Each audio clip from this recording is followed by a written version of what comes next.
കായംകുളത്ത് കോടികൾ ചിലവാക്കി നിർമ്മിച്ച ജൈവമാലിന്യ സംസ്കരണ പ്ലാന്റ് പ്രവർത്തിപ്പിക്കാൻ ബന്ധപ്പെട്ടവർ തയ്യാറാകണമെന്ന് ജനകീയ പ്രതികരണ വേദി ആവശ്യപ്പെട്ടു. തിരഞ്ഞെടുപ്പ് അടുത്തപ്പോൾ ധൃതി പിടിച്ച് ഉദ്ഘാടനം നടത്തിയതല്ലാതെ 3 കോടി ചിലവഴിച്ച് സ്ഥാപിച്ച പ്ലാന്റ് ഇതുവരെ പ്രവർത്തിപ്പിച്ചിട്ടില്ലെന്ന് പ്രസിഡന്റ് പാലമുറ്റത്ത് വിജയകുമാർ പറഞ്ഞു.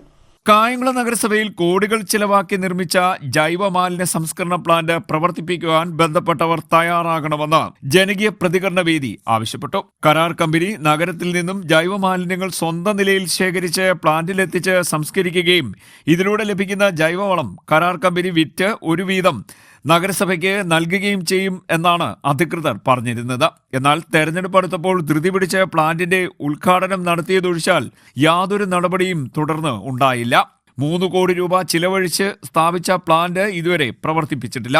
ഇക്കാര്യത്തിൽ അടിയന്തര നടപടി വേണമെന്ന് ജനകീയ പ്രതികരണ വേദി പ്രസിഡന്റ് പാലമുറ്റത്ത് വിജയകുമാർ പറഞ്ഞു. CDNet news, Kayamkulam.